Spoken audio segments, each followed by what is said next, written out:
Salam hangat untuk Anda semua. Hari ini, kita mau coba bedah sesuatu yang menarik nih. Iya, siap. Kita akan lihat bagian pengantar dari buku Rich Horwath, judulnya Strategic, The Skill to Set Direction. Fokus kita ke beberapa konsep kunci. Menarik. Konsep apa aja tuh? Ya, kayak menavigasi bisnis, terus apa sih artinya jadi strategis? Dan lawannya yang disebut tidak strategis. Yang unstrategic itu ya? Betul. Lalu ada juga soal kebugaran strategis sampai ke strategic quotient atau SQ. Oke. Penulisnya kan pakai analogi Amelia Earhart tuh. Kayak dia butuh navigasi yang presisi buat terbang. Nah, bisnis juga gitu. Penting banget navigasinya. Mari kita mulai aja ya.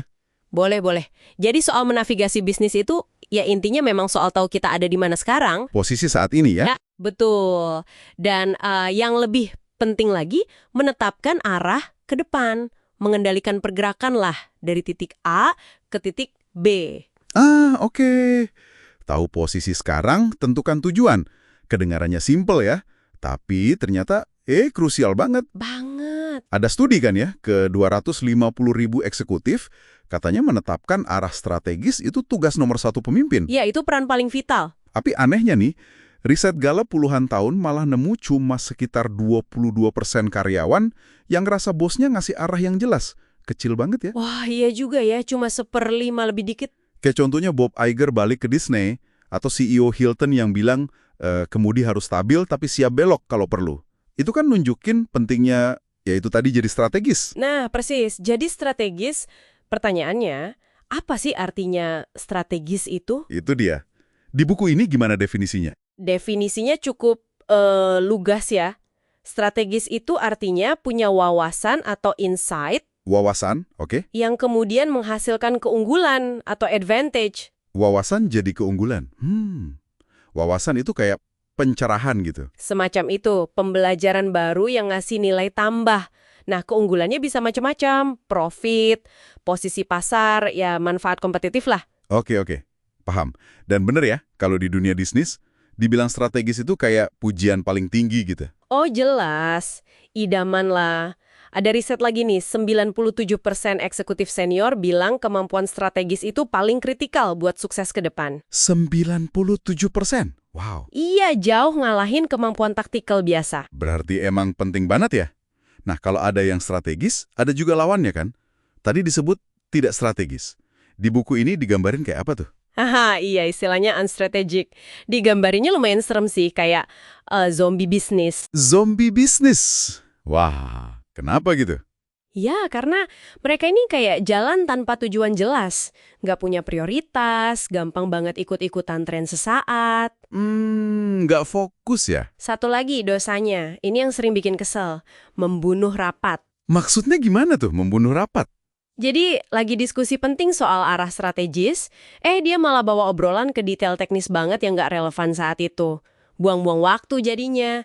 Pernah ngalamin kan? Wah, sering banget. Bikin gemes ya? Terus solusinya gimana biar nggak jadi zombie? Pertama, ya biasakan diri buat selalu bertanya, tujuan kita apa sih? Terus gimana cara mencapainya? Harus jelas itu dulu. Oke, tanya tujuan dan cara. Kedua, buat masalah rapat yang melenceng tadi, ada ide bagus, namanya tactical parking lot. Tactical parking lot, parkiran taktis. Gimana tuh? Iya, jadi kalau ada ide taktikal bagus, tapi lagi nggak pas dibahas di rapat strategis, parkir dulu aja idenya. Dicatat, nanti dibahas di waktu lain, biar fokus rapatnya nggak buyar. Wah, keren juga idenya. Tactical parking lot. Bisa dicoba nih. Oke, selain itu, ada konsep kebugaran strategis ya. Strategic fitness. Ini apa lagi nih? Bisa dibilang ini kayak kerangka buat jaga badan strategis kita lah, buat navigasi dan kembangin bisnis. Ada 4 area utama. 4 ya? Apa aja tuh? Pertama, kebugaran strategi itu sendiri. Maksudnya, ya kemampuan kita paham, bikin strategi, nentuin arah, alokasi sumber daya.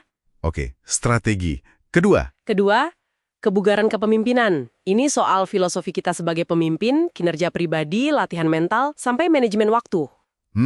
kepemimpinan. Lanjut.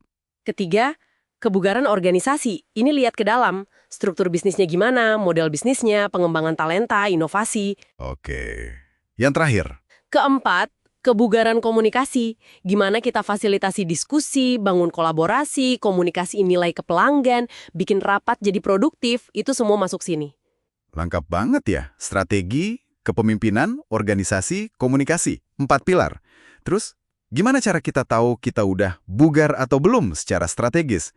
Ada ukurannya? Nah, ini nyambung ke konsep terakhir tadi, strategic quotient atau SQ. SQ ya? Betul, SQ ini semacam ukuran kapabilitas strategis kita dilihat dari pola pikir dan perilaku sehari-hari.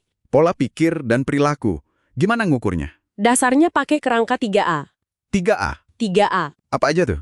A yang pertama itu acumen, ketajaman berpikir, kemampuan buat menghasilkan wawasan baru tadi. Acumen, oke. A kedua. Kedua, allocation, alokasi, ini soal fokus sumber daya, gimana kita pintar milih prioritas lewat trade-off yang strategis. Alokasi sumber daya. Harus milih ya. A terakhir. Terakhir, action, tindakan. Ya jelas, ini soal kemampuan kita memprioritaskan dan, yang penting, mengeksekusi inisiatif-inisiatif kunci, nggak cuma rencana. Acumen, allocation, action. 3A. Sip. Oke, jadi kalau dirangkum dari pengantar buku ini aja, kita dapat banyak ya. Iya, lumayan padat. Intinya, penting banget nentuin arah navigasi bisnis, terus jadi strategis itu soal punya wawasan unik buat bikin keunggulan. Hati-hati juga jangan sampai jadi zombie bisnis. Betul. Terus, buat jaga ketajaman, ada 4 pilar kebugaran strategis, dan kita bisa ukur pakai SQ yang dasarnya 3A. Acumen, allocation, action. Peta awalnya udah kebayang lah ya. Udah cukup jelas kerangkanya. Nah, ini mungkin bisa jadi bahan renungan nih buat Anda yang dengerin. Oh ya, apa tuh? Kan tadi kita bahas ya, wawasan itu kunci keunggulan strategis. Coba deh pikirin, area mana di pekerjaan atau bisnis Anda sekarang yang paling butuh sudut pandang baru? Atau butuh koneksi yang belum kepikiran sebelumnya? Pertanyaan bagus tuh. Area mana yang butuh insight baru ya? Atau bisa juga mulai dari diri sendiri. Gimana caranya Anda bisa mulai menilai SQ Anda pakai kerangka 3A tadi? Acumen, allocation, action Anda gimana? Wah, iya juga ya. Jadi introspeksi. Oke deh, pertanyaan menarik buat dibawa pulang. Terima kasih banyak ya buat diskusinya hari ini. Sama-sama, senang bisa berbagi. Dan terima kasih juga buat Anda yang sudah menyimak penelusuran kita. Sampai ketemu lagi di eksplorasi berikutnya ya.